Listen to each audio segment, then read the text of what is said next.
afternoon. My name is Dr. Dorothy Fink, and I am the Deputy Assistant Secretary for Women's Health and the Director of the Office on Women's Health at the U.S. Department of Health and Human Services.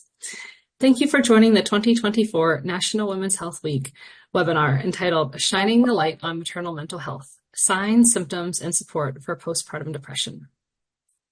During National Women's Health Week, we provide resources for women to reach their optimal health. This year's theme is Empowering Women, Cultivating Health, Celebrating Voices, Wellness, and Resilience. We encourage women from all backgrounds to be active participants in their health journeys. Small steps really do matter. Take a moment this week to schedule a preventative health appointment, whether that's scheduling a mammogram that you've been putting off or even a dentist appointment. And then once you do that, give a friend a call or someone in your family and say, hey, I just did this. You should do this too. It's good for your health.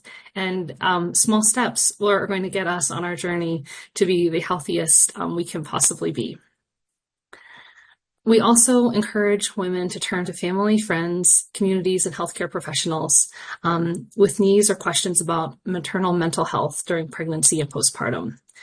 It can be so hard to talk about feelings and needs when we are trying to balance so much during pregnancy and after having a new baby, but we really encourage women and their families to be thinking about these things and to check in with friends and family when you know someone is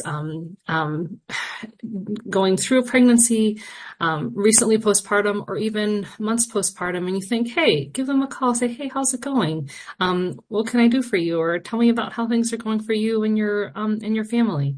It's so important to have those check-ins with people when life can get so busy, and we know that people are really struggling out there. Many women and families experience various maternal mental health conditions, including postpartum depression, anxiety, OCD, and psychosis. Today's conversation will focus on postpartum depression, which the CDC estimates affects about 1 in 8 women during the first year postpartum. Over the past year, OWH has spearheaded 2 key initiatives to address maternal mental health. We launched our Talking Postpartum Depression campaign, which features inspirational stories of women whose experience during the postpartum period was transformed by the support they received. We also launched the Task Force on Maternal Mental Health, along with the Substance Abuse and Mental Health Services Administration, or SAMHSA, which aims to identify, evaluate, and make recommendations to address maternal mental health conditions and co-occurring substance use disorders. This past Tuesday, the task force publicly announced the report to Congress and national strategy to improve maternal mental health care in the United States. Improving maternal mental health remains a priority of the Biden-Harris administration.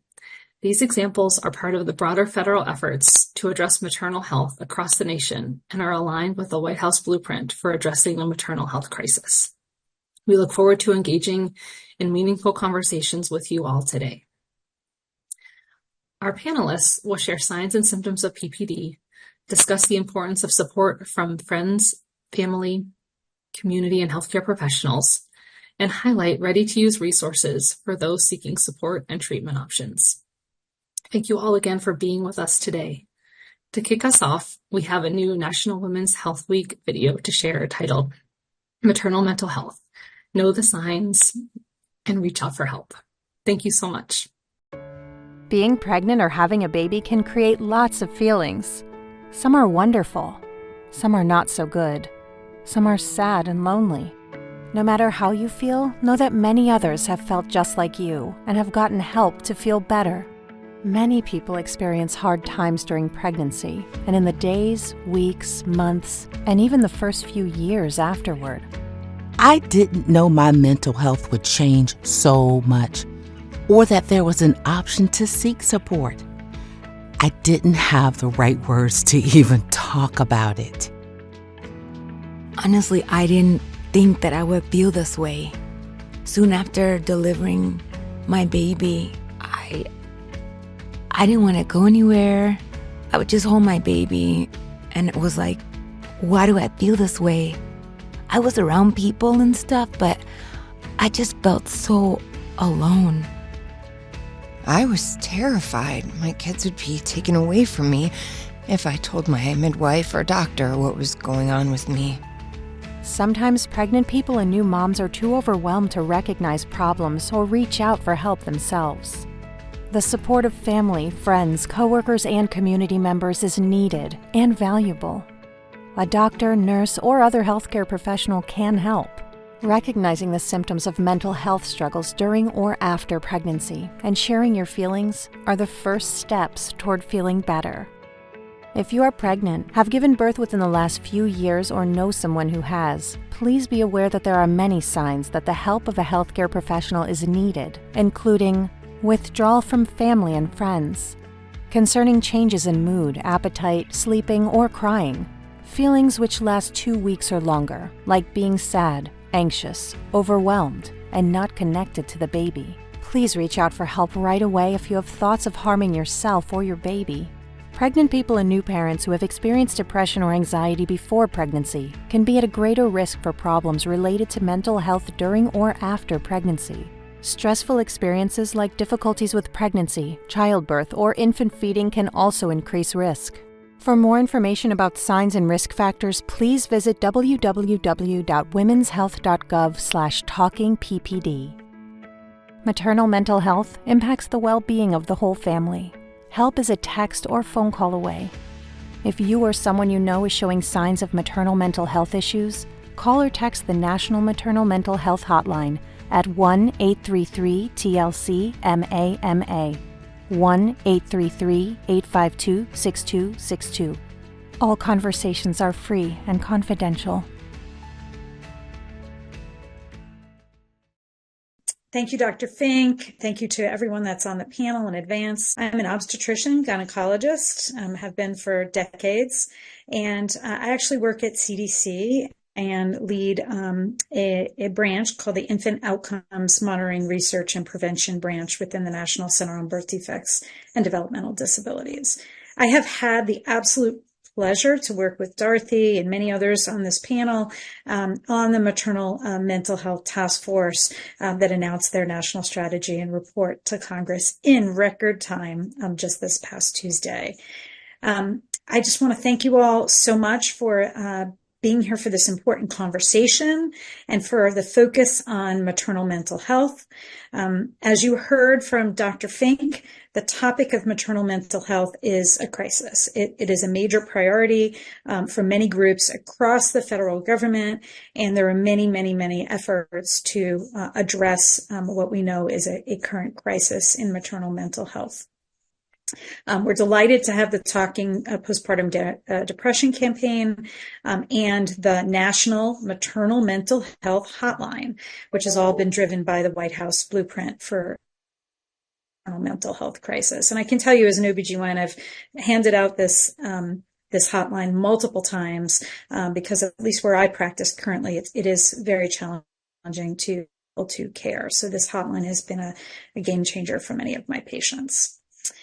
Today, we hope to have an honest, open, and wide-ranging conversation to help those who may be looking for support and to help advance the national conversation around maternal mental health. Our panelists, we are so lucky to have them. They are a diverse mix of clinicians, community leaders, and individuals with lived experience, all who have a shared passion, shared mission to dispel stigma and help those in need to find support for their maternal mental health conditions. So excited to be here, having dedicated my life to women's health. I said this earlier to our panelists. It's so exciting to be at a time where women's health is really in the forefront. But before we dive in, I have a few housekeeping items that I just need to go through. We encourage all attendees to use the Q&A feature at Zoom. I think lots of us have gotten familiar with this through COVID. So we want panelists to ask questions. Please use the Q&A feature, and then we will hold those questions for the end, but we have ample time to go through your questions. If you are having technical difficulties, please use the chat feature. If for some reason you can't hear me or any of our panelists, please put that in the chat feature at the bottom of your window, and a team member will reach out to you directly and establish whether this is an individual problem or a systemic one. Please note that anything you put in the chat or in the Q&A section can be seen by others on this particular webinar, and that the webinar is being recorded, so it's available as a resource for others who maybe can't join us today. This will be posted ultimately on the Office of Women's Health YouTube channel, and all attendees will receive an email with the recording link once it is live. And lastly, this is so exciting. I've hosted lots of webinars, but never done this before. We actually are joined by Lynn from Skepfect, who will be taking live notes in the form of illustrations to help capture and showcase the important points covered in today's conversation. With all of that said, let's meet our panelists. Just checking, making sure, can I get a thumbs up if you can hear me okay? All right, great. Just want to make sure that we haven't lost any audio. So let's meet our fabulous panelists. The first person I'd like to introduce is Livingston. She is the co-facilitator for the Perinatal Obsessive Compulsive Disorder Group for Parents Support Group at the Postpartum Support International. This is a wonderful organization. She is a mother of two who has controlled perinatal OCD and anxiety herself. She is a Korean-American woman who lives in Southern California with her husband, daughter, and son. She has her Bachelor of Arts in International Business and an MA in Early Childhood Education. She's a world traveler who's been to several countries working, teaching, and living abroad, and she was a teacher for 5 years. And ever since the pandemic, she has been a strong advocate for maternal mental health awareness. So maybe Allison, just give a little wave. All right, wonderful. Moving on to our next panelist. Again, so delighted to be amongst this terrific group of women. This person I've come to know pretty well over the past several years, Dr. Emily Miller. And she is an associate professor in obstetrics and gynecology at the Alpert Medical School of Brown University. She is the division director of maternal-fetal medicine at Women and Infants Hospital of Rhode Island. I've had the pleasure of seeing Emily in action in multiple ways. She is undoubtedly tremendously committed to improving mental health care for pregnant and postpartum people, with the overarching goal of equitable access to holistic wellness for all new families. And she is making a difference already.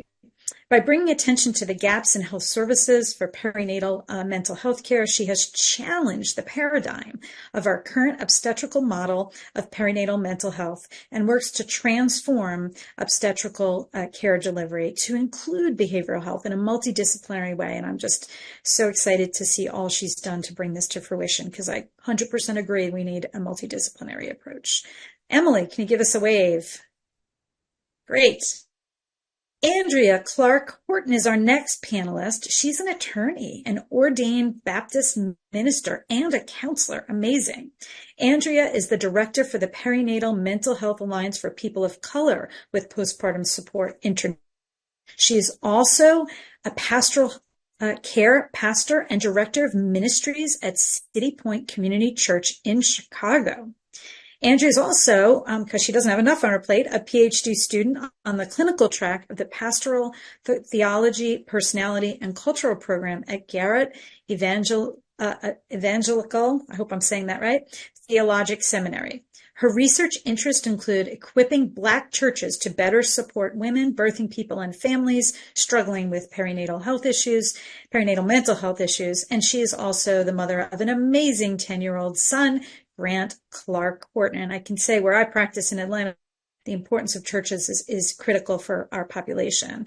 Andrea, can you give us a wave? Andrea, I'm sorry, I'm going to say that correctly next time. Andrea. Dr. Laura Miller is our next panelist, and she is the medical director of reproductive mental health for the Veterans Health Administration. Thank you to all our veterans. And she is the lead for the VA Reproductive Mental Health Consultation Program. She's a professor of psychiatry at Loyola Stritch School of Medicine, and she has developed national award-winning women's mental health services and educational programs, and she has participated in numerous mental health policy initiatives. We know the importance of policy. She has authored or co-authored more than 90 articles and book chapters related to women's mental health, and she has devoted her career to improving the mental health of women through clinical care, education, and research. So can we get a wave from Dr. Laura Miller? Great. So I'm going to keep us on time, hopefully. My role here is to facilitate the conversation with these amazing women leaders. I'm going to start with some questions. And I really want to set the stage, making sure that everyone who's joining has an accurate and shared understanding of what postpartum is. So let's start out, and maybe I can ask for Laura and Emily to answer some of these questions. What is postpartum depression? And most importantly, how is it different from baby blues? So turning it over to you all, Laura and Emily. Thank you so much. I'll launch, and then Emily, hopefully you can add as well. One context in which to think about what postpartum depression is to think about everything that's happening after a person gives birth. There are so many dramatic changes. Some of them are physical. There's this very huge change in hormonal milieu in the body at that time, very abrupt change. There's also inflammation going on in the body. In many cases, still some lingering pain. There's big changes in sleep patterns, in physical activity patterns, and that's just on the biological side. That's even when nothing's really that wrong. That's just kind of normal, ordinary stuff postpartum. Then there's the social changes, not only becoming a parent, often for the first time, but also all of the other changes that happen in relationships, in intimate relationships with the partner, in relationships with one's own parents, with friends, with the workplace. All of this happening at once means that almost everybody experiences some sort of emotional reaction, mood change. In most cases, the changes are manageable, are normal, are expectable, kind of fade on their own over time, especially if there's enough support from family and partner and everybody else. And that can be called what Dana just referred to as baby blues. And what that looks like for most people is a few days after the birth, it kind of starts where a person notices that they're much more reactive emotionally than usual. Especially they cry a lot, like much more frequently with much less provocation. Might hear a corny love song on the radio and burst into tears that normally they wouldn't necessarily do that for. And they can be much more labile, it's called, with their mood, where there's a lot more ups and downs, kind of cranky a fair amount of the time. And this lasts for about 2 or 3 weeks. The key thing, though, is if you ask people with the blues, if you ask a large group of people with baby blues, what is your mood like most of the time? The answer is happiness. Just because there's all that crying doesn't mean that people are sad most of the time if they have the baby blues. It's sort of a misleading name in that respect. But there are a smaller subset of people who become really sad most of the time, or empty most of the time, or just blunted, not able to feel much of anything most of the time, and lose interest in things that normally interest them, might even not be that engaged with the baby. Might have trouble sleeping even if they're exhausted and the baby's asleep, might have trouble being interested in food or maybe comfort eat even when they're not that hungry, and various other symptoms that you'll hear about, which is a abnormal state. This is a mental health condition that doesn't go away on its own, that could cause a lot of distress, a lot of impairment, and really could be very responsive to treatment provided that people notice it, recognize it, and enter into treatment. The biological aspects affect people early postpartum more so, but the whole first year postpartum, at least the whole first year, is an extra vulnerable time, not only due to the biological launch factors, but due to a whole variety of new psychosocial stresses that can come up. So postpartum depression can be diagnosed anywhere within that first year. That's so helpful. And, we talked earlier about this being, a multidisciplinary approach. And I know, you and Emily are coming from different medical specialties. Emily, can you speak to your, how do you differentiate when you see a postpartum woman between sort of postpartum blues and in a short visit, often short postpartum visit? Can you talk about how, when you're seeing patients, maybe you can make that differentiation, or what tools you might use? Yeah, thanks, Dana. It's such a privilege to be here. There's no way I could articulate that better than Laura just did. That was a beautiful description of that distinguishment. I think also I'll just flag, when we think about who and when folks come to a postpartum visit, it's often that we don't see them until 6 weeks. And so we think about the temporality of baby blues as happening in those first 2 weeks postpartum, and then gradually resolving. So most often, as a practicing MFM, we kind of miss that window. And I'm not saying that that's good, but just emphasizing it. I'll also build on what she said, and I think our focus today is on postpartum depression. I think that's really important.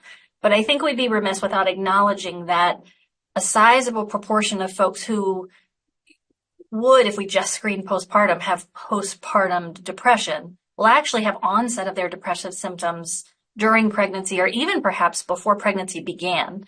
And we know that our mental health system is fragmented. All of our healthcare system is challenged. And so I think it's important for folks to realize that you can start to have symptoms of perinatal depression during pregnancy. And I think sometimes people are so anchored to, well, there's only postpartum depression, so something must be different or wrong, or this can't be really how I'm feeling.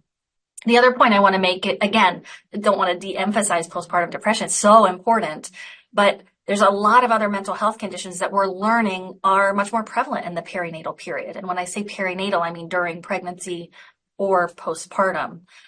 So, things that come to mind are anxiety conditions, generalized anxiety, panic disorders. These seem to be much more common in the perinatal period. It's a big risk factor. And so important for folks to know that anxiety symptoms also can need medical attention, or might need medical attention. Obsessive compulsive disorder, we know that is something that is markedly more common postpartum in particular. And so I just wanted to at least shine a little bit of light on those conditions and the temporality as well, as we pivot back into postpartum depression. Thank you so much, both Laura and Emily. So, we have a widely diverse audience, and, some folks are, sitting within states or within programs, and maybe asking, who is at risk for postpartum depression and why? Andrea, do you want to maybe start, and others can chime in? Sure. So we know that there are a number of factors that would point to a higher likelihood of a woman experiencing postpartum depression. Among those is the woman have a history of depression or anxiety prior to pregnancy? Is there a family history? Did mom or grandmother experience postpartum depression? And that is sometimes, hard. It takes those intergenerational conversations taking place, because in the past, those were not conversations, or those were not things that moms and grandmothers and folks in the generations ahead of us necessarily talked about. But even being able to point to some of those same kind of symptoms that maybe ran in the family prior to. The other thing that we want to look at is also the social determinants of health, right? And so we know, and what has been made so evident to us about the healthcare system in this country through the COVID pandemic, we saw that there is systemic inequity in our healthcare systems, right? And that is just a mirror of the systemic inequity and racism that runs throughout most of our systems in this country. And so kind of endemic to being a person of color in this country is the experience of carrying the stress of racism and living in that as a person before you get pregnant. And so pregnancy is both a beautiful but also like a challenging time for a woman and all the changes that happen. And so if you're coming into that with these challenges of having to interact with the healthcare system that is not always necessarily hospitable to you because of the systemic inequality, if you're coming into those systems and you are an economically disadvantaged person, or you live in a healthcare desert where you're having to, the stress is on trying to get to the care that you need, right? All of those things can compound your chances or increase your chances of experiencing depression during the perinatal period. Yes, all of that completely resonates. And I think, we touched on this a little bit, but sort of the next place I think we need to really shine a light on is about stigma. And, we've talked about the inequities, but, there has been tremendous stigma, not only for postpartum depression, but as you said, Emily, for all mental health conditions. I'm delighted. I have two daughters, 24 and 20, and I think their generation is much more willing to talk about mental health conditions than certainly my generation. But what's been your experience, Allison, in terms of what you've observed around stigma for postpartum depression specifically? Yeah, there's a huge stigma around this. Coming from different cultures and backgrounds, everyone's a little nervous to talk about it. There's a huge taboo around it.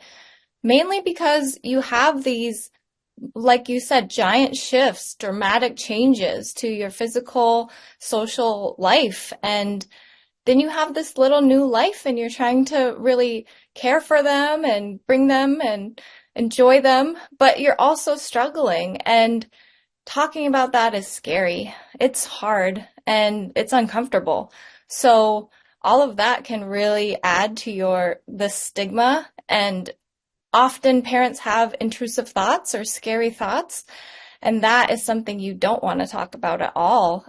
Even in that little video clip, it was saying, like, I don't want my children to be taken away. That's a huge fear for almost every new parent. So this is a very big issue around breaking down that stigma and that taboo. And for you as a Korean American woman, can you speak to that experience? Was that there cultural differences that you would want to point to? Yeah, so I was adopted and I'm Korean American. My family is Caucasian, but I became a new parent, and you have a lot of new social factors and new physical changes. And when you are a parent, you want the best for your child. But there is that background, that cultural stigma, that racism that I've had experienced my whole childhood. And then just kind of setting up for this postpartum depression in me, because I stuck out, because I was different and unique. And the cultural aspects of that really influenced my whole kind of path and motherhood. Thank you for being open about that. I appreciate that. I want all those out there listening, to realize, that those differences, do play a role in the racism that people experience. Absolutely. Coming into the pregnancy period, and postpartum period is important. So what are the symptoms most frequently experienced by women? Love to hear, maybe Emily and, Laura, if you guys could touch on those. Yeah, I can jump in. I think for depression, particularly, the two symptoms that I want everyone to come away from this, making sure they're aware of, that this is something that's top of mind, whether it's for yourself or someone that you love or are caring for, are symptoms of feeling sad or blue on most days, right? That is atypical. And that should be a red flag for evaluation. And same thing for not enjoying doing things, like things that there's plenty of things we all don't enjoy doing that we do. Don't get me wrong. That can persist. But things that you used to really love or enjoy, if you start to feel blunted, that you just don't like doing that stuff, those are symptoms that really deserve evaluation.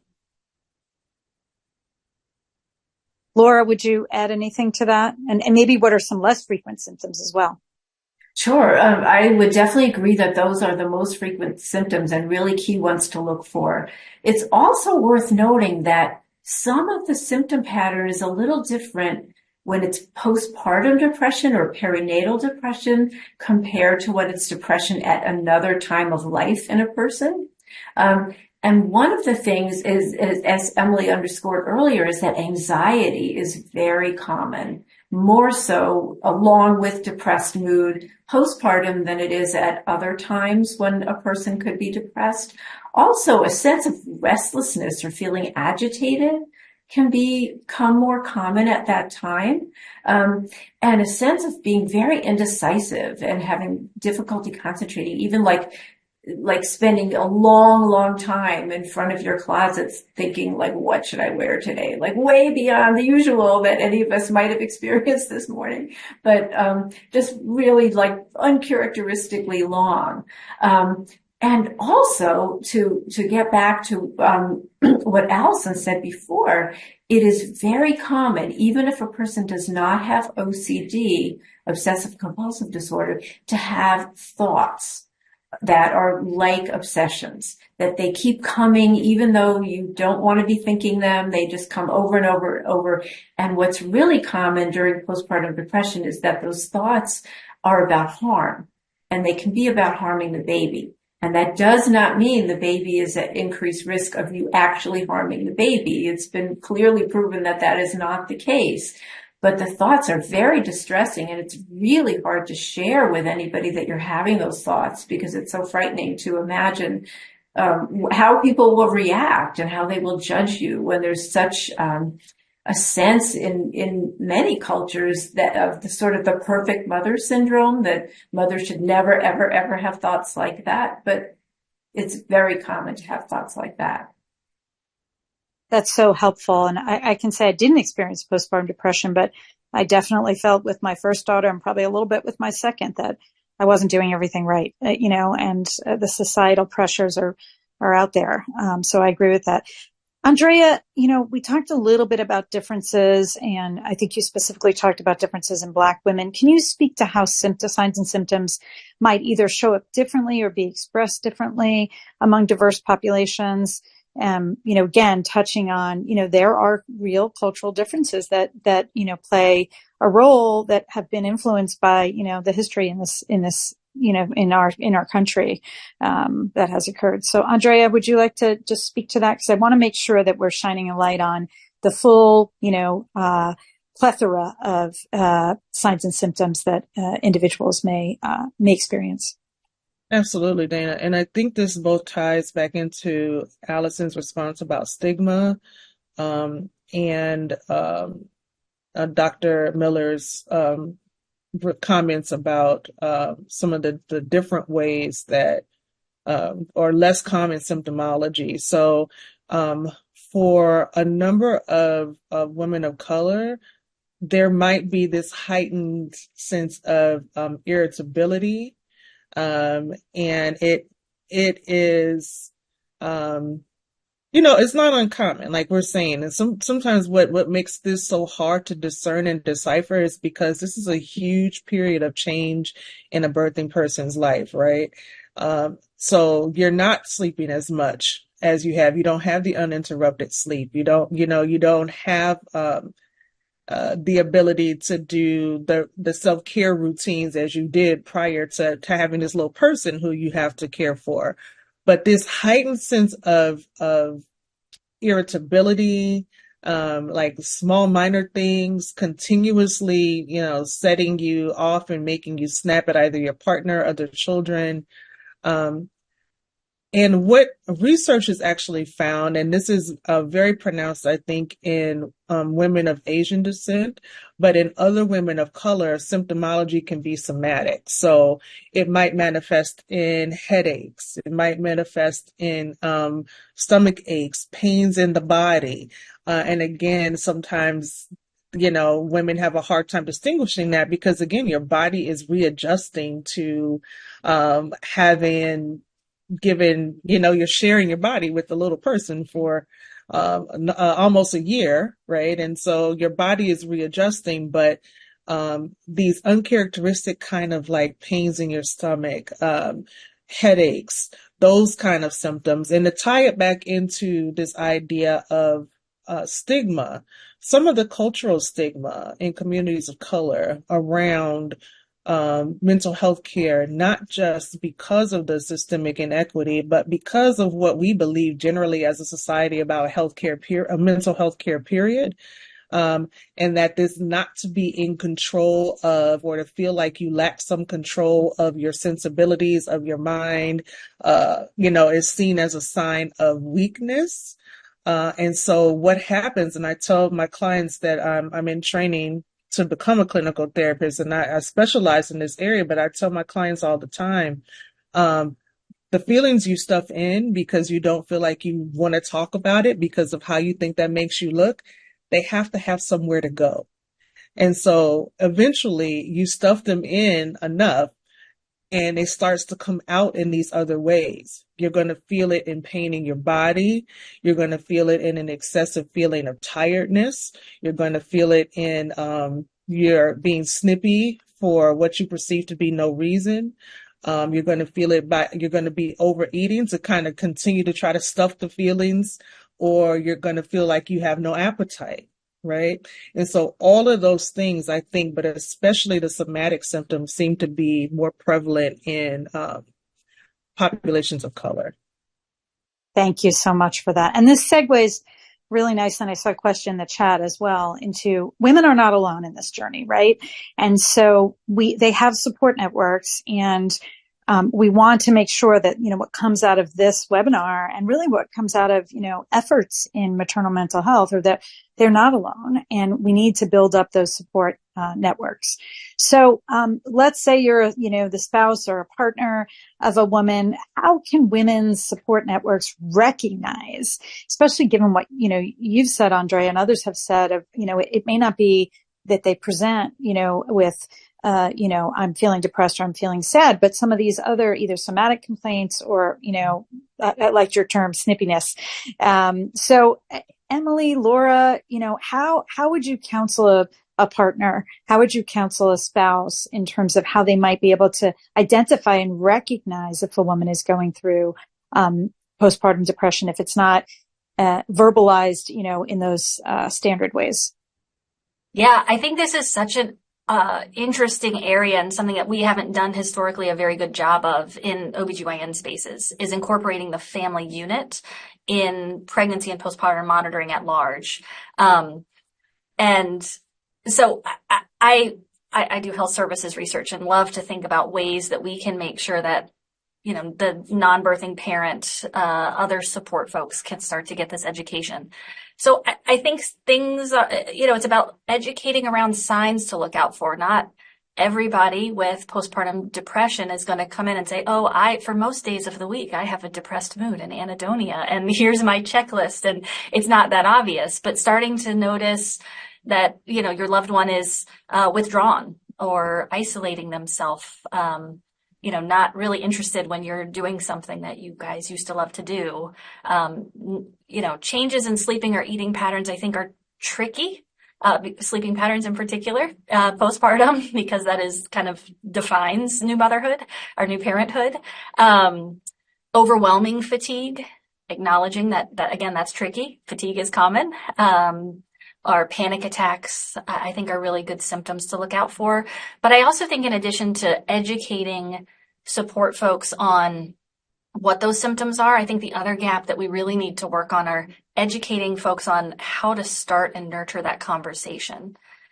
Andrea, when you said snippiness, I was just thinking about, if someone had said to me, or do you think you're having anxiety or depression or something postpartum? I think my first reaction would be much more than snippiness. It would have been like, do you know what I'm trying to do here? So I think, how do you approach it in a loving and supportive way? And I think we could do a better job of educating and equipping the support community around birthing people in a better way. And do you have I don't know, Allison, maybe you have some ideas. How can a loved one support someone in their life that they think may be struggling? Because I do think, to your point, Emily, and other points that were made, it's hard to know how to approach that person, right? They're sleep deprived, they're exhausted, they're trying to do the best they can. They may have other somatic complaints that, have nothing to do with postpartum depression, but are just, consequences of having a baby, engorged breasts or bleeding, those sorts of things. So, Allison, how would you say a loved one or even a community network could best support someone who might be struggling? Yeah, that's a really great point. We have a lot of different resources and supports with Postpartum Support International. We have a lot of different resources with the HRSA Maternal Mental Health Hotline. And there's the underlying thing is education, just like Emily was saying. If you educate those people and you educate the partners, they're aware of what to look out for, how to really determine to get the right help that person would need. Wonderful, wonderful. And Andrea, I know we mentioned PSI, but what other resources are available for supporters who themselves, may be struggling? They identify that maybe there's something concerning happening in the postpartum individual, but are there other resources that you can specifically call out? I see some in the chat as well that a loved one could go to if they're not sure. Yeah, I'm thankful to the audience for the addition of these resources that they're aware of, because I do think this is really important. In addition to supporting the postpartum birthing folks at PSI, we also have support groups that are specific to the non-birthing partners. So there's support group for dads. Our helpline and even in the National Maternal Mental Health Hotline, I just want folks to be aware that if you don't know what to do and you feel like someone in your life is struggling postpartum or during the perinatal period, those helplines and hotlines are not only for the birthing person, but they're also for friends and family as well. And that can be in an effort to connect your loved one who's just given birth or who's pregnant to those services, but also to talk through the stress that you have, right? There are on PSI's website, we have a provider directory, and we have providers listed by state. You can sort by ethnic, racial background, if that will make you more comfortable and less of a barrier for you accessing care. And then there are providers listed who specialize in this area, but some also are like licensed marriage and family therapists. And so there can be family therapy that you can access. So there are an abundance of supports, and we do have resources at PSI. I see Steve is asking in the chat. For LGBTQIA, we have an LGBTQIA support group at PSI as well, and then we also have providers in our directory who specifically work with or specialize in working with those families as well. Wonderful. Sorry. No, go ahead. And to just add on to that, if you have a new parent that you know of and they are struggling, and you ask, what can I help with today? And they say, oh, I'm fine. It's fine. I can do it. Come back and ask again and ask the same thing, and just be there and be present and give them that support. And that is from a really great book called Good Moms Have Scary Thoughts. This book is from Karen Kleiman, and it's not a textbook, which is amazing because you don't want textbooks when you are a new parent. You can barely even sleep or dress yourself. So this book is a cartoon, and it's really great, and it's a wonderful resource and it's super helpful. And I have it. Like, get it, everyone. Get this book. Oh, we can't see it on the video. It's Good Moms Have Scary Thoughts by Karen Kleiman. And it's so supportive. It's super helpful. It gives those tips and it's great cartoons. It's not a textbook. Yeah, and I do want to respond to just one more thing, Dana. The support groups we're referring to are virtual. There are over 30 support groups. They're free. Postpartum.net is PSI's website, and you can find links to sign up and register for the support groups there. And they're a bevy, everything from postpartum depression, postpartum OCD, which I know Allison facilitates one of those groups. They have groups for military families, mindfulness groups, and so there's a bevy of resources and groups there. That is so amazing, really, really amazing. And on the clinical side, I will say, the American College of Obstetricians and Gynecologists does have guidance for providers who are seeing patients. So I think there's 2 points, both in pregnancy and the postpartum period, to do those screenings. But it isn't only going to happen, as Emily mentioned, in the clinical care setting. So I think it is important that families and communities have opportunities to check in. I think that's incredibly important.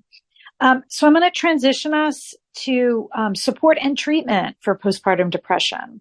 So let's say we have someone on the call today, or someone out there who listens to the webinar or watches the webinar at a later time and thinks, wait a minute, this is really resonating.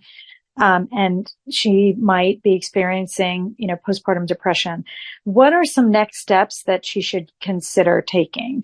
So maybe Emily and Laura, if you can talk about how the best ways they can get some support through the clinical community, and then we can go into some at-home and community-based resources.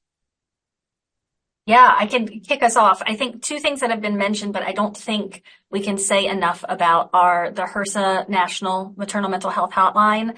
I'm just so eager for this information to get out. I think every person, maybe it should be in with the positive pregnancy test. But everyone needs to know that this exists.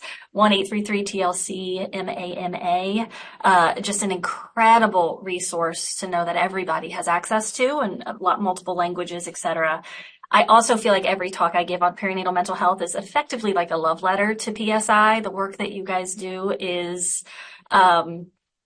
just unparalleled. And so, again, I think dissemination of those resources so folks know they can and should tap into it. Dana mentioned OBGYNs, we are building capacity.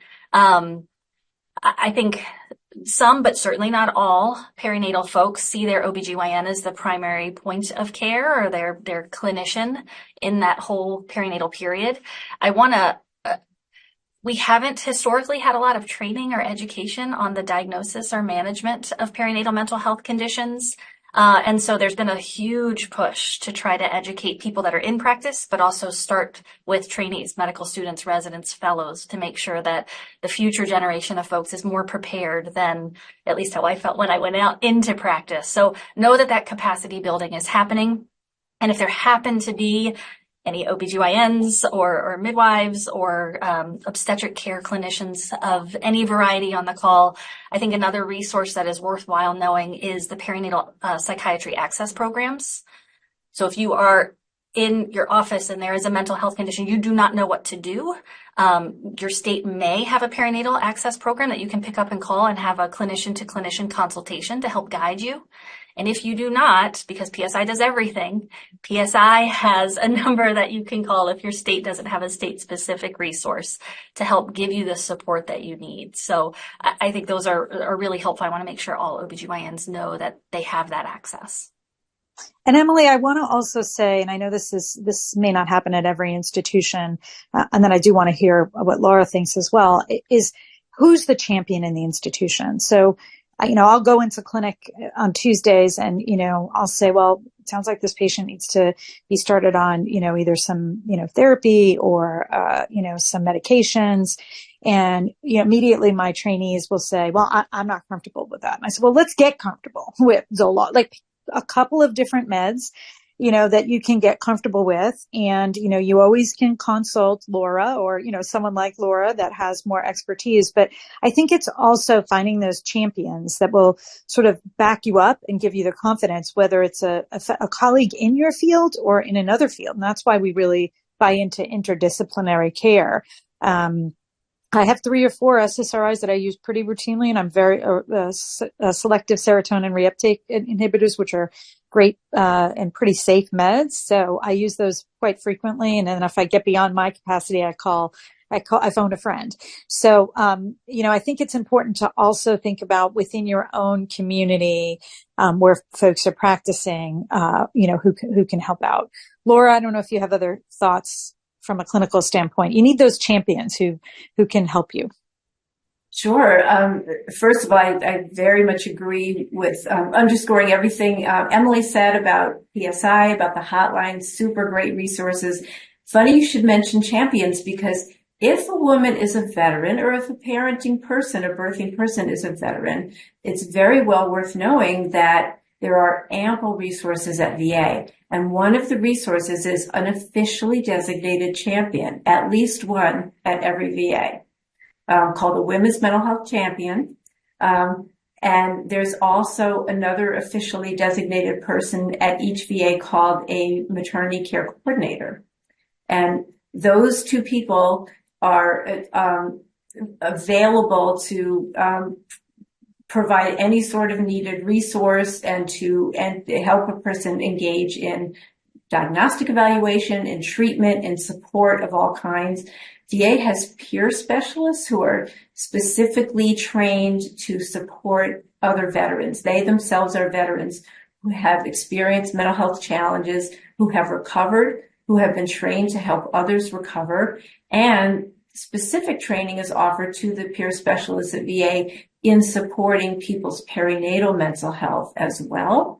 And the phone a friend thing is real easy at VA because there's a consultation program. So anytime any clinician anywhere has a question, or the person they're working with has a question about their perinatal mental health, they can send a quick email. They get a very rapid response back from a team of experts. So there's always access to expertise. It may be worth, you can tell us whether now or another time, talking about researchers have really been hard at work lately figuring out what does work, what kinds of treatments are effective, and what kinds of supports are effective. So should we talk a bit about that? I think we can. I do want to keep it brief. I mean, somebody put in the chat doulas and community health workers, which I think is really huge. And this idea of it's a community problem, not an individual problem, I think is really important. But I also want to make sure we have time for Allison and Andrea to talk about, at-home self-care and resources in the community. But do you want to maybe give a quick summary, Laura, of sort of what we've learned recently about, providing what the best provisions of care are? Is there an opportunity there, or do we want to move on to sort of, what people can do at home and through their community? Either way is fine with me. Well, I'll try to give just a really brief recap because those other things are super important. There are 2 kinds of psychotherapy or talk therapy that really rise to the top. Talk therapy isn't just talking. It's very sort of structured therapy that helps people build new skills and capabilities in the context of perinatal depression. And the 2 are interpersonal psychotherapy, which focuses on building social supports and helping people navigate any sort of interpersonal challenges that are happening, since that's so crucial after giving birth. And the other one is cognitive behavioral therapy, which really focuses on those perfect mother beliefs, that the guilt that can happen, the fear of judgment that can happen. So both of those types of therapies are very targeted to perinatal depression.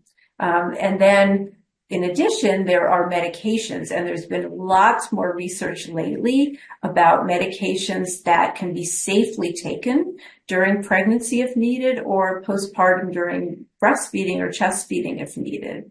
So those are things that people can talk to their providers about. Yeah, and I wanted to mention, and then I want to turn to self-care and not home, but someone put in the chat, is there support from others giving birth to stillborn infants? And I want to say I was really delighted with the Maternal Mental Health Task Force national strategy that group of individuals was included in some of the recommendations, so that we're not only talking about individuals who've given birth to a live infant, but also those who've experienced the heartbreak of having a stillborn baby. So can we talk about self-care and at-home things that people can do, given that it is sometimes hard to access care? Allison, do you have thoughts? Yeah. I love self-care. I think everyone should love self-care. And this is so important during this period. Making sure that your safety mask is on first before you're assisting others, just like they say in the airplane. So self-care can be really holistic. It doesn't need to be medication. It doesn't need to be therapy. If you want to go that natural route, that's totally awesome and totally fine. There are really great free apps. There's one called Insight Timer.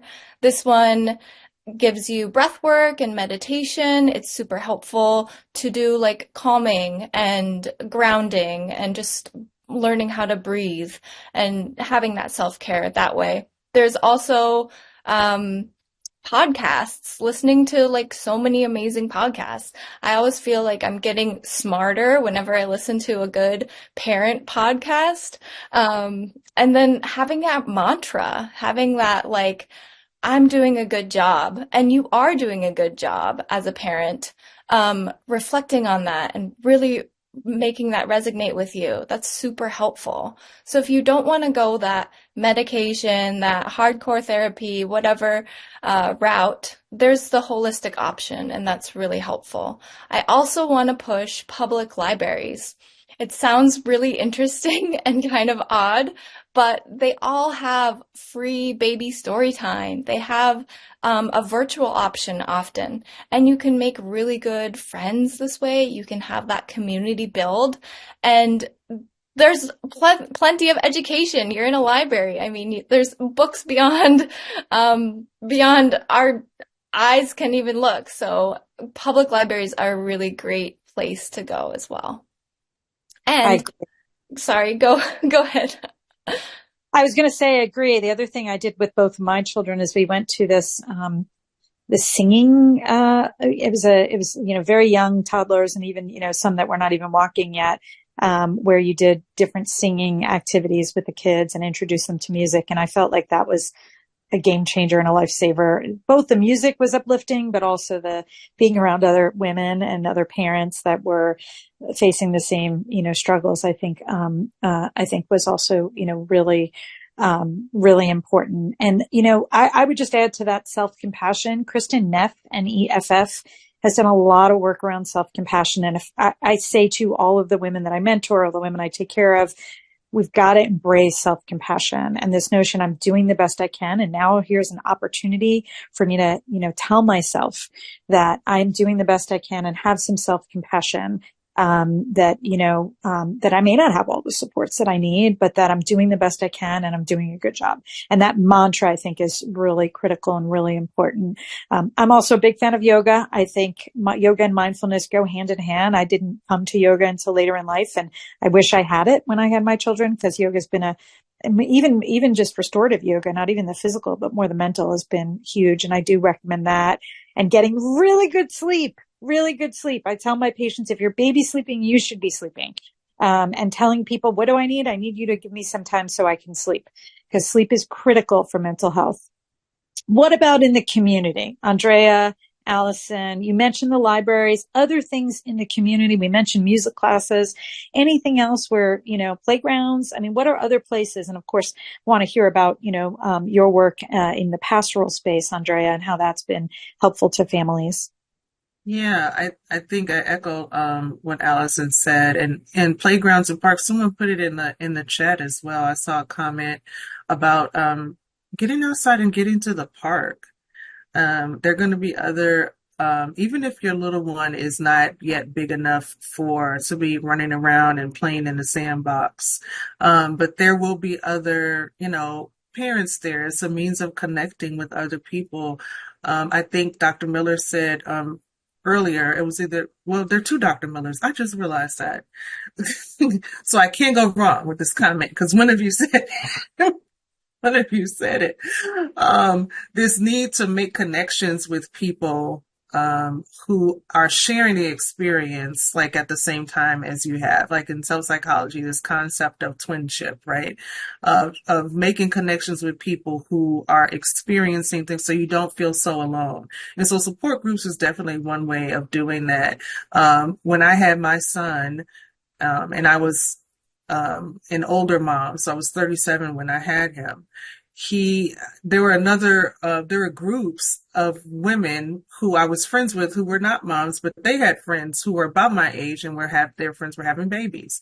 And so I started a mommy group, and we would just come to one another's houses, talk about, what the babies were doing. Now I'm still friends with a lot of those women. Our kids are 10 years old, and it's a great source of play dates. And they have a kids play date, and the mommy's play date now is with wine on the balcony and listening for somebody to cry or something, right? So having other women, but that was so instrumental in me not feeling alone in that journey. And so not being afraid to do that. I think that one of the things that we can learn from cultures around the world is in the postpartum period.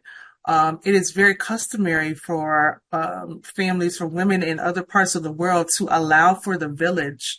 That's the women who have given birth before, the mothers, the aunts, to come into the home and to take care of the mother, because their responsibility is now to rest and to be restored. And they take the baby and they clean the house and they make the meals. And so I think, Dr. Delman, to your points, for us to begin to let go of this narrative that what it means to be a good mother is it means that you have to do everything with no help, right? That is not what it means to be a good mother. Being a good mother for our children is recognizing that if I'm going to be happy and I'm going to be complete and I'm going to be able to offer my best self to my child, that I need to be able to welcome other people in to help me to do that. And so to be open to that. In terms of churches, I do think that, church is another space that provides great community, right? And so for you to be able to connect with people who, or reconnect with people who are affirming, who have the same kind of belief system as you do. I do want to encourage people, as I tell people all the time, you can go to church and you can pray and you can engage in whatever those spiritual practices are. It is not mutually exclusive with you going and seeking mental health therapy, right? You can do both and, right? You can pray, you can, celebrate or do whatever it is that is a spiritual practice for you. But then I'm a pastor and I am training to be a clinician, right? We have to believe that the divine gives us people in different spaces to be able to care for the totality of ourselves. And so I do think church can be a very affirming community. And if that's where you find most of the support, that's great. But I just want to let you know that it doesn't have to be at the exclusion of other forms of support as well.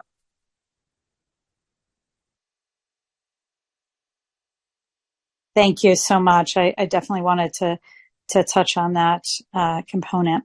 So we've talked about, the different clinical options, medications, therapeutic options at home, self-care, community-based. So we know it's hard, and thank you to PSI for having a provider registry and having that, and hosting the hotline in addition to other support groups and those sorts of things. What kinds of professionals are out there. If a woman has symptoms of postpartum depression, is there one type? Are there multiple types of professionals? What kind of help do they provide? So maybe Emily, Laura, and Andrea, you're going to be in this field very soon. So maybe you can give a sense, because I do think at least my patients often are, focused on only one type of provider that can help them. And I think we really need to extend that to a broader group, because we do have such a mental health crisis in this country, and we need to make sure that people understand there's a variety of different types of people that can be helpful. So what kinds of professionals are available to help women with postpartum depression? Yeah, I'll start off and just again underscore that your obstetric care clinician should be able to help. Be patient with us. We're working on it. We're building capacity. And, I think a lot about people come in, and I love the discussions around birth plans and what their expectations are, and making sure that we're aligning care with their goals. But I'd love there also to be a prenatal care plan where, what someone to come in and ask me, well, what would happen if I developed this condition or that condition, or if I developed mental health symptoms, who on your team is available to help me? And I think there's a lot of ways to structure prenatal and postpartum care that can comprehensively and equitably include mental health. One such model is the collaborative care model. So ask your clinic, do you have this? Have you heard of this? And if they don't, then ask, well, why not? There's 30 years of evidence to say you should. So let's get it moving. So I think as a consumer, don't forget that you've got a little bit of power to try to move the needle. And so just wanted to underscore what could be with your prenatal care space.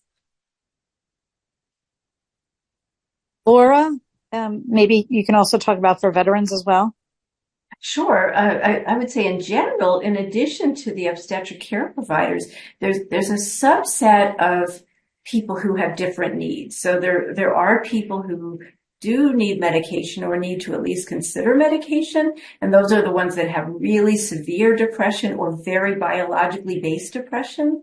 For example, people who have a strong genetic loading, like Andrea was talking earlier about family history, people who have, very strong genetic tendencies toward postpartum depression, or people who have had premenstrual mood changes. Sometimes those are people who are very hormonally sensitive. So there's a strong biological reason why they're having this postpartum condition, and they might need medication for that. And for those who need medication, there's a variety of people. Besides the obstetric providers, there are psychiatrists, there are advanced practice nurses who can prescribe, and there are clinical pharmacy specialists whose skills go way beyond like the pharmacist that you see at the window who just dispenses your med. People who have deep and wide knowledge, often specializing in women's health knowledge or perinatal health knowledge where it comes to pharmacology. So there's this array of people. Then for those who do not need medication, but do need formal psychotherapy, there are a variety of different therapists. There are psychologists, there are social workers. Some psychiatrists also do psychotherapy in conjunction with medication. You can do both together. There are marriage and family therapists who are particularly helpful at bringing in other family members and partners. And then for those who don't need any of that, who need some of the more supportive interventions like yoga, mindfulness, peer support, there are a whole variety of other people, including some that have already been mentioned, doulas, peer specialists, who have been demonstrably helpful. The other thing is people who are mindfulness coaches can be very helpful. So sometimes it's helpful to think outside the box and look for a whole array of possible people who can help. Yeah, that's really helpful. And I will tell you, I have one yoga instructor that I follow around Atlanta at all her different studios, and just being around her energy is just, it's so comforting. So finding people, that have that comforting energy, I think has been really helpful for me in my life. Andrea and Allison, one of the challenges we have is we still have a significant amount of people in this country who are underinsured or uninsured. So how do they find providers, and how can PSI help? Yeah, that's a great question. I before I answer that, I wanted to add one more person to the list that Doctors Miller compiled, and I think that we know that women are probably seeing the pediatrician in the first year of life more than they're seeing their OB provider. And so MPSI and in the Alliance for People of Color that I direct, there are a number of professionals across these different disciplines, including pediatric providers, pediatricians, pediatric nurses, and those folks too, who we want to make sure that they are being trained to do the screening. But then on to the point about referral to providers who are then able to treat, because we know that there are a lot of providers who do not accept Medicaid. And so again, accessing these free resources through programs like PSI, like I said, all of the support groups, our support groups are offered for free. They are all led by people with lived experience, and some of those lived experience are also clinical practitioners in various disciplines. We also have a peer mentor program. And so what the peer mentor program is just a one-on-one support for individuals who are experiencing a perinatal mood disorder or need some support postpartum, and they're paired with a volunteer peer supporter who checks in with them at least once a week to see how they're doing. Each state PSI has what we call support coordinators, and so those folks are able to connect people to local resources, and they can talk with you about insurance, or if you're uninsured, or if your insurance doesn't particularly cover, then they're equipped to find those resources for you locally to help you navigate and find help that can be a fit for you locally. I don't know, maybe Allison has some other ideas. You named them all. The local resources are vetted. Yeah, they are vetted. Yes. Yeah, you named them all, Andrea. That's what I got. We got a lot of free resources through PSI and peer mentor program. The postpartum planning class, that one's free, and it's really interesting and really good. So that you are thinking about postpartum and what's going to happen, and you're aware of all the changes that are up and coming. Great.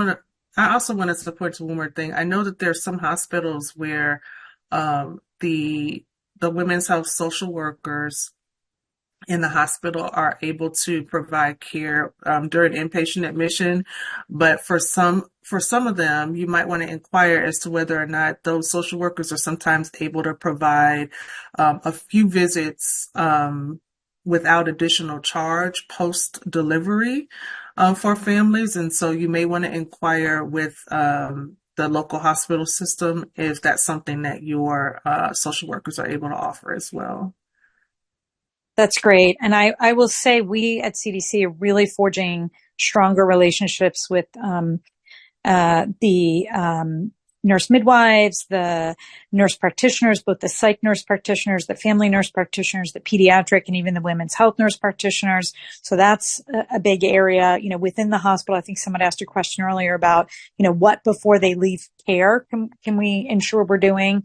I think our obstetrical and neonatal RNs are also an important group. I mean, nurses, do a lot of mental health work inherently just in their everyday job. So I think nurses are a really strong resource in addition to everything else that was mentioned here. Okay, I want to get to some questions from the group, but before we do that, I'd like to go around to all the panelists and say, if you had a new mom sitting in front of you who is experiencing postpartum depression symptoms, what would you tell them about getting help? So a quick, what would your, mantra be to those moms? So maybe, let's start with you, Allison. What would be your mantra to those moms about getting help? You are not alone, and there is help. you're doing a really great job. You really are. You're doing a great job. Great. Andrea, what would you say?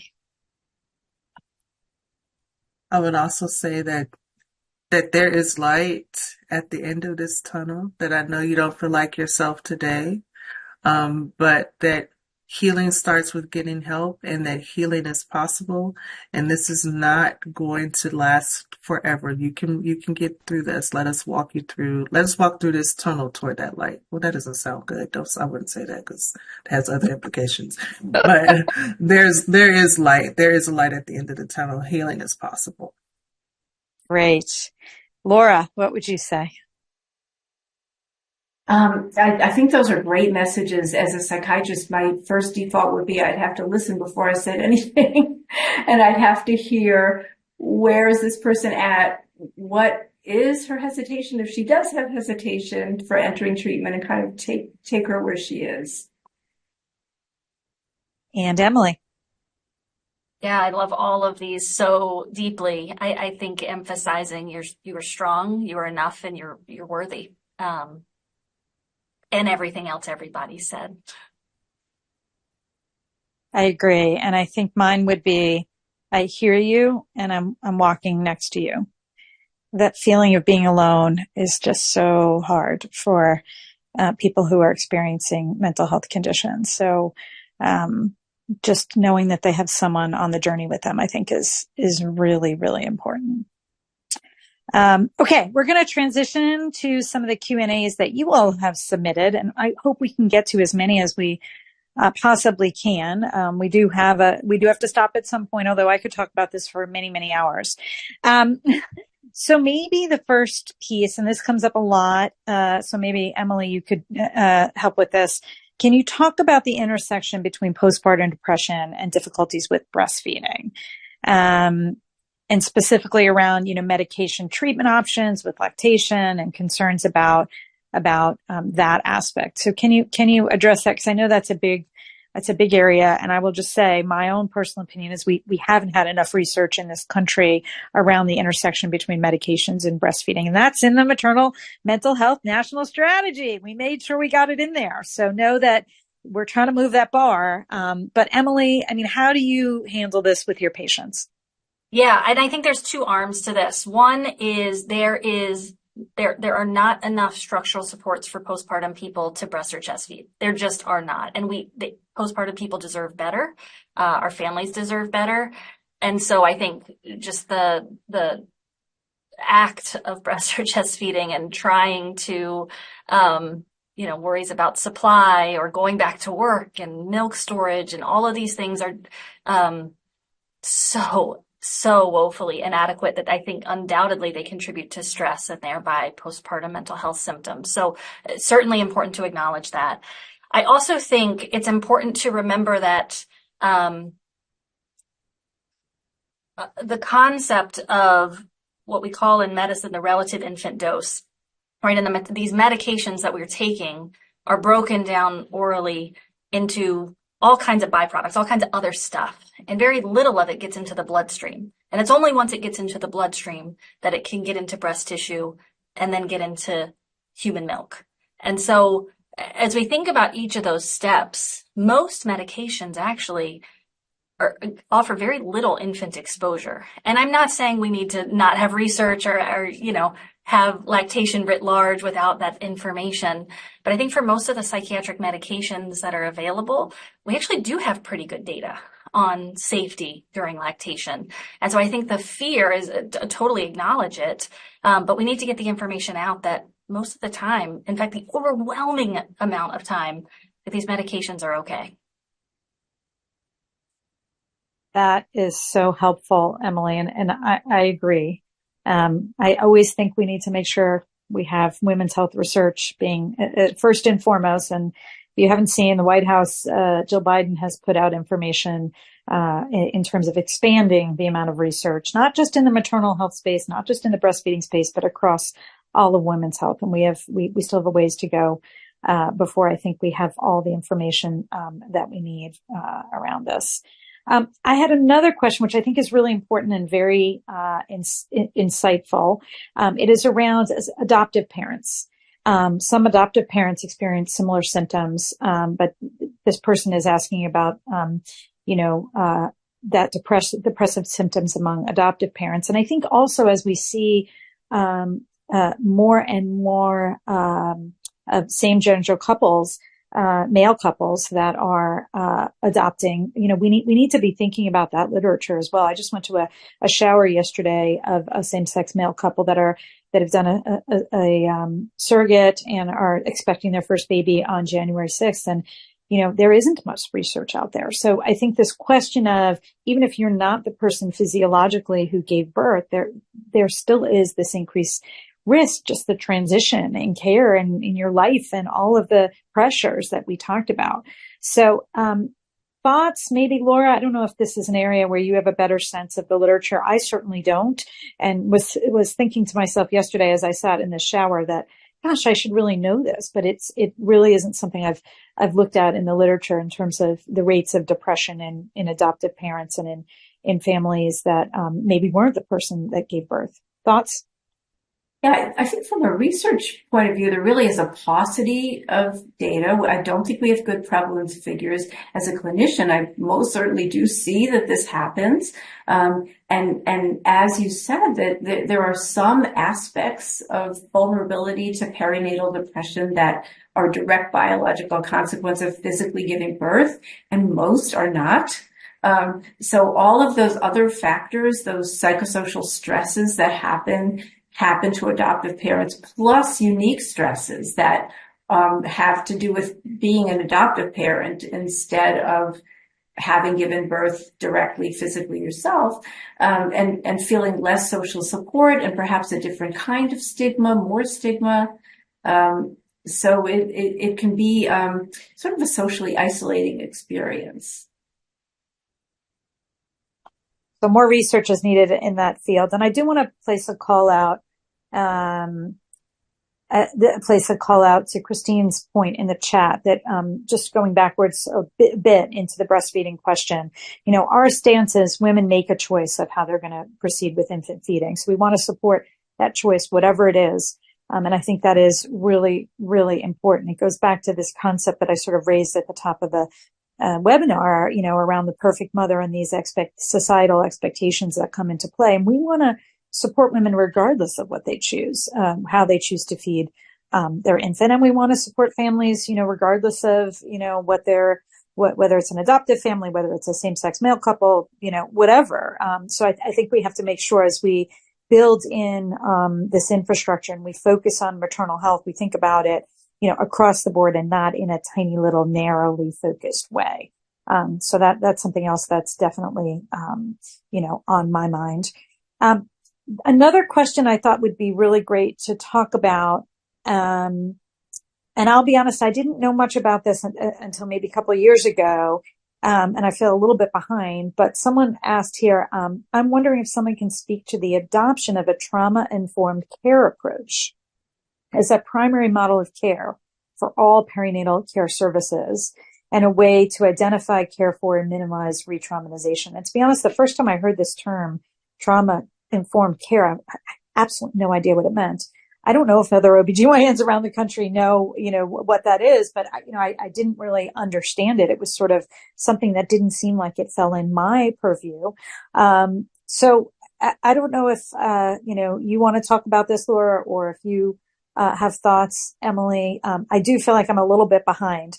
I can't speak to it quite as intelligently, but I am training on it. I am learning of how to go with a trauma-informed approach because I do see the value. But I don't know, Emily, Laura, I don't know, Andrea, in your training, you're probably hearing about it quite a bit now because it's kind of a buzzword that I'm hearing more and more. So can you guys speak to how you see this, what this means, and then how we can apply it to perinatal care services? I'll be happy to at least get started and hear others weigh in, because especially among veterans, the trauma burden is enormous. Many, many, many women veterans who give birth, and some men veterans as well, and some non-gender binary, but especially the women have experienced a variety of types of trauma. So in addition to experiencing depression, they also simultaneously experience PTSD, post-traumatic stress disorder. Not only combat trauma, but military sexual trauma, pre-military sexual trauma, intimate partner violence. All of these are increased in women veterans, and all of those are fairly high prevalence among people in general who give birth throughout the population. So something we really have to carefully pay attention to. Trauma-informed care, when it's universal, is referred to as universal precautions. This means treat everybody as if they may have experienced trauma, because even if you screened for trauma, which you may not have, but even if you do, they might not be ready to tell you yet about the trauma that they have experienced. So trauma-informed care in a perinatal context means scrupulous attention to privacy. It means always explaining what you're going to do. It means sitting down when you're talking to somebody so you don't create this sense of a power differential.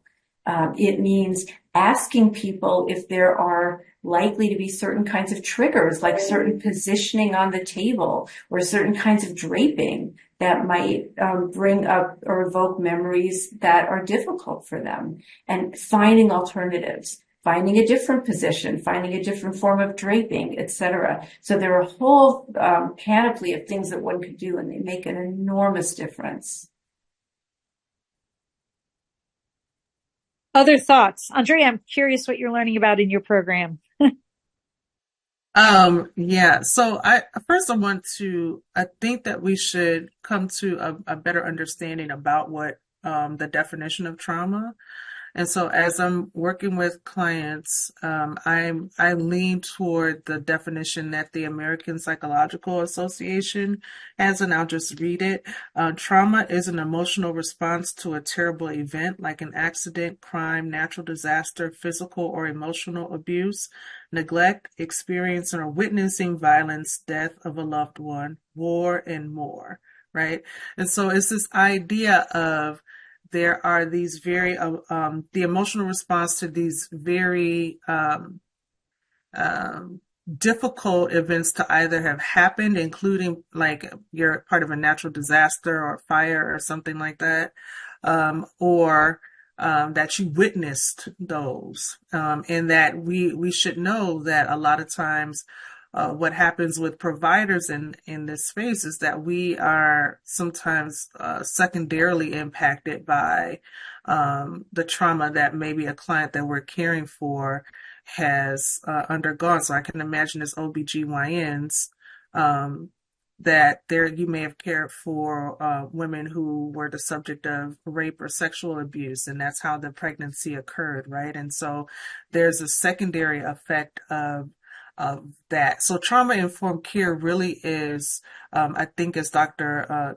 Miller said, it's really about the approaching the person as a whole person, and it moves this from this idea of what's wrong with you to understanding what happened to you and trying to get a holistic idea of the person's narrative and their story and what might inform the way that they respond to or interact with you.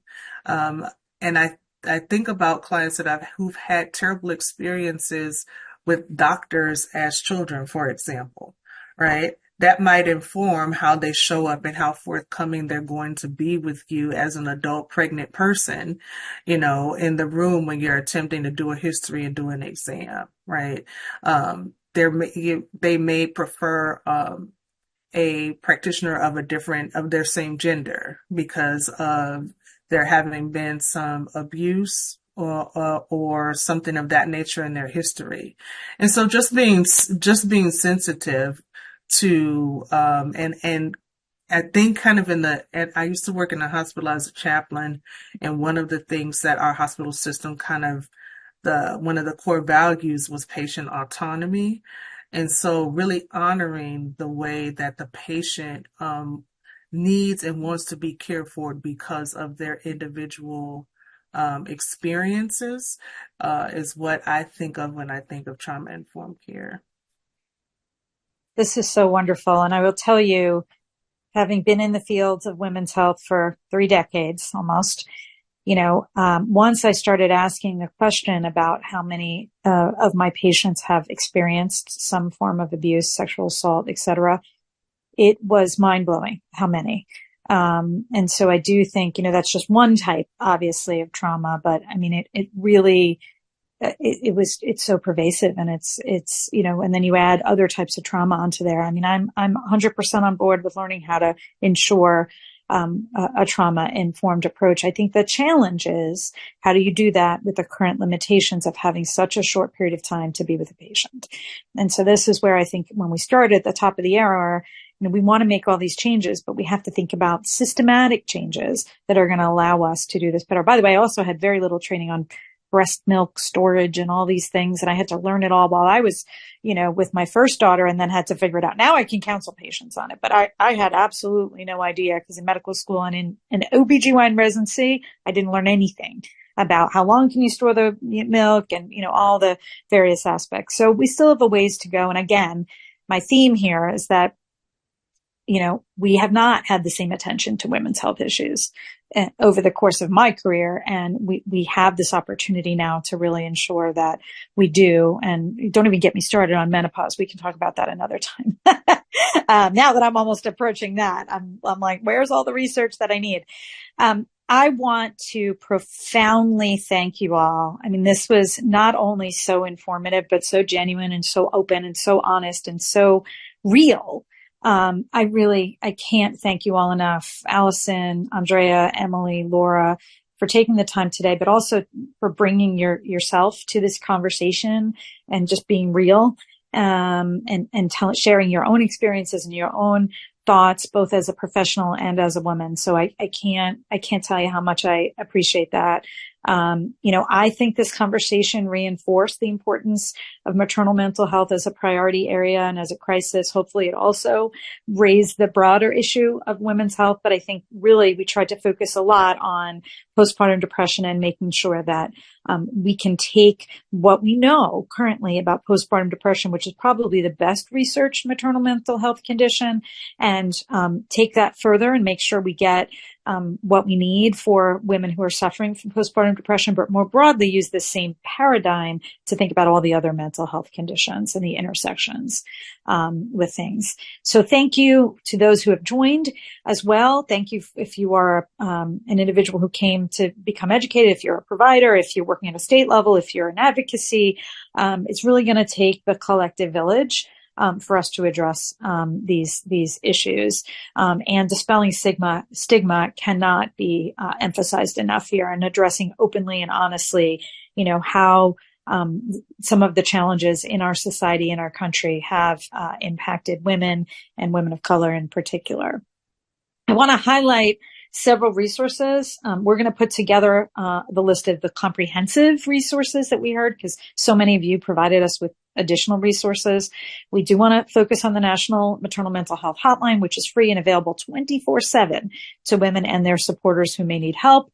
And this hotline provides great connection to trained counselors who can also provide direct support and do hopefully a warm handoff to identify referral to other healthcare providers. So 1-833-852-6262, and we'll put that all over so that people who don't have it can find that.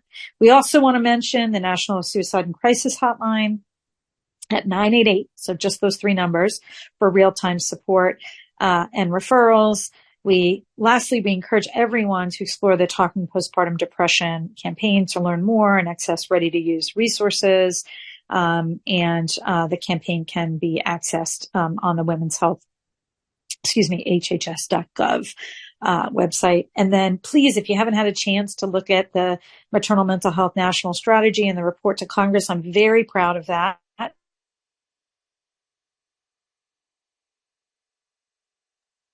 Oh, Dana, we lost your audio on your phone. but if you turn it on your computer, we can probably hear you. I think you may have lost me. The Maternal Mental Health National Strategy and the great work that was done on that and the report to Congress. Some of the recommendations is 5 different pillars and lots of recommendations. Some of those are going to take a village. We're going to need all of your help to get those to reality. And some I think we can begin implementing now. But either way, it's all in one place, and we all have a strategy that we can point to continue to move this amazing work forward. Thank you to everyone for joining us today. Thank you again to our panelists. Thank you to the Office of Women's Health.